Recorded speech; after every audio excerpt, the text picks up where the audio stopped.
Bonjour à toutes et à tous, bienvenue sur Grand Littoral TV, c'est votre chaîne d'information régionale. En ce vendredi 13 septembre, sans plus attendre vos prévisions météo après la grisaille et les nuages bas ce matin, avec un temps quand même assez calme, sec et doux, 16 degrés de relevé au lever du jour sur le littoral. Cet après-midi, le soleil va revenir en force, même si quelques nuages, voire quelques averses, sont au programme et annoncés du côté de Boulogne-sur-Mer et du Touquet. Partout ailleurs, le soleil va s'imposer, 18 degrés à Calais et à Saint-Omer, mais surtout ce week-end, la météo s'annonce belle et ensoleillée, plus de 20 degrés sur la côte d'Opale, c'est peut-être l'un des derniers week-ends de l'été, on en reparlera. L'actualité économique d'abord à la une sur le littoral ces derniers mois avec évidemment l'avenir des entreprises de dentelle, l'une des industries symboles de la région, de Calais notamment, en grande difficulté depuis plusieurs années. Les entreprises Noyon, De Seil et le teinturier Color Biotech avaient rendez-vous hier au tribunal de commerce de Boulogne où devaient être présentées les offres de reprise. Pour De Seil, le tribunal a décidé d'une liquidation judiciaire avec poursuite d'activité, mais le potentiel repreneur, le groupe industriel Cochet, doit néanmoins revoir sa proposition, jugée trop fragile pour le tribunal. Pour Noyon et Color Biotech, la décision est attendue dans quelques jours le 23 septembre. Explication complémentaire au micro de Corentin Escaillé. Depuis 15 jours déjà c'est à l'arrêt, donc voilà, nous on attend une réponse de la directe pour du chômage partiel, qu'une autorisation de chômage partiel soit prorogée, afin d'éviter que le personnel ne se déplace pour rien dans l'usine qui est à l'arrêt. Donc voilà, c'est rajouter du mal au mal, on préfère avoir les gens chez eux tranquillement que venir se morfondre dans un atelier où il n'y a plus d'électricité, enfin où tout est éteint, quoi. Vous vous rendez compte quand même qu'on s'est battu depuis des années pour essayer de sauver cette entreprise, après 5 sessions, 5 redressements judiciaires. Et là, c'est nous-mêmes, l'ensemble du personnel, qui demandons la liquidation. Je ne sais pas si vous vous rendez compte, c'est quelque chose d'incroyable. Jamais on aurait pu imaginer, au cours de notre carrière, être obligé de demander la liquidation de notre entreprise pour abréger les souffrances des uns et des autres. Dans ce journal également, un grave accident du travail hier à Eurotunnel sur le site de Coquel. Suite apparemment à une explosion, 2 personnes ont été gravement blessées, dont l'une au visage, transportées d'urgence à l'hôpital. Ces 2 personnes, vous le disiez, sont gravement blessées. Une enquête a été ouverte sur place et une cellule psychologique est également mise en œuvre pour soutenir les collègues du site Eurotunnel de Coquel. Autre sujet, l'accès aux personnes à mobilité réduite dans la société. Les établissements publics et les services de transport aujourd'hui, comment prendre l'avion en fauteuil roulant.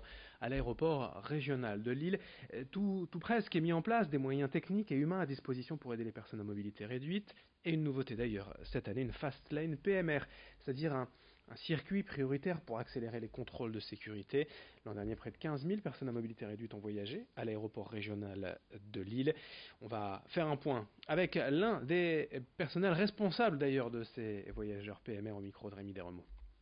On va avoir des personnes malvoyantes ou non-voyantes, ou alors des personnes à déficience mentale, des personnes sourdes ou muets, tout ce type d'assistance, le blessé du sport ou de la vie quotidienne, et on va les accompagner selon nos types de formation. Toute personne a le droit de voyager, donc que ce soit la personne qui soit handicapée ou la personne qui est en pleine possession de ses moyens, et donc le but n'est pas de faire ressentir à l'handicapé son handicap, et de l'amener, le faire voyager comme une personne lambda, quoi.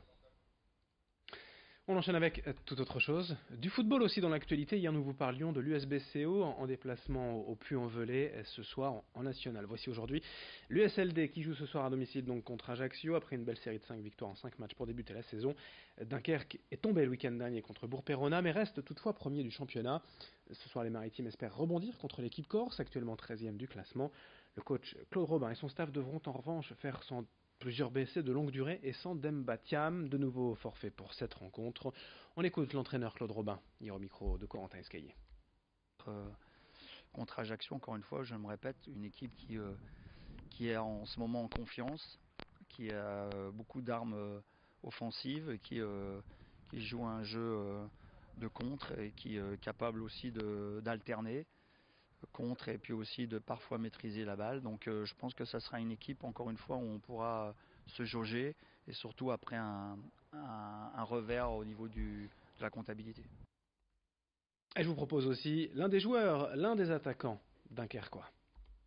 Bien commencer comme ça, surtout que l'équipe est en jambes et a envie de bien faire. Donc on arrive à trouver nos marques, à marquer. Moi j'arrive à marquer des buts, l'équipe arrive à être solide, donc on arrive à gagner des matchs et c'est le plus important.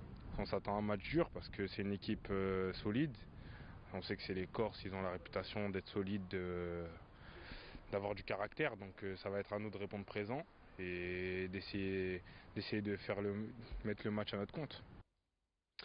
Dunkerque, Ajaccio et puis Puy-en-Velay-Boulogne ce soir à 20h en national. On va quitter quelque peu la Côte d'Opale pour vous proposer la fête des Gneuls à Armentières. Depuis 65 ans, c'est un événement populaire incontournable. Demain et dimanche, la Grand Place et le centre-ville seront animés sous l'influence d'Eldorado et de l'île 3000. Au programme, comme tous les ans, une ducasse et une braderie. Un concert gratuit samedi soir avec Mona FM, notamment l'affiche Jean-Baptiste Guégan, la voix de Johnny Hallyday, la Rousseau, Quentin Mossiman, Chimène Badi ou encore Eva Queen. Dimanche, c'est la grande parade qui animera la ville et le traditionnel jeté de gneuls, ces petits biscuits sablés qui ont donné leur nom à la fête. Un beau programme détaillé avec l'adjoint au maire d'Armentières, Jean-Michel Monpeilly, au micro de Rémi Desremeaux. On espère avoir énormément de monde parce que d'abord, on aura cette chance d'avoir le soleil pendant tout le week-end, ce qui n'a pas toujours été le cas. Et donc c'est vrai que le samedi soir, on a un grand concert Mona FM avec des vedettes quand même très très connues comme La Rousseau, Chimène Badi, Collectif Métissé, Jean-Baptiste Guégan pour en citer que quelques-uns. Et donc chaque année, ça nous amène plutôt plusieurs milliers de personnes, entre 8 et 10 000 personnes déjà le samedi soir. On a mis plus d'argent pour le concert. Donc je pense un plateau très relevé et puis aussi encore une fois une météo plus que clémente qui devrait nous apporter un grand succès cette année. La fête des Gneuls à Armentières mais aussi plein d'autres animations dans la région ce week-end. La météo s'annonce sous les meilleurs auspices du soleil et des températures tout à fait estivales sur le littoral Côte d'Opale. Merci de votre fidélité en ce vendredi 13 septembre. Les prévisions météo complètes, c'est dans un instant sur Grand Littoral TV. On se retrouve dans moins de 8 minutes dès le prochain quart d'heure pour un nouveau journal régional.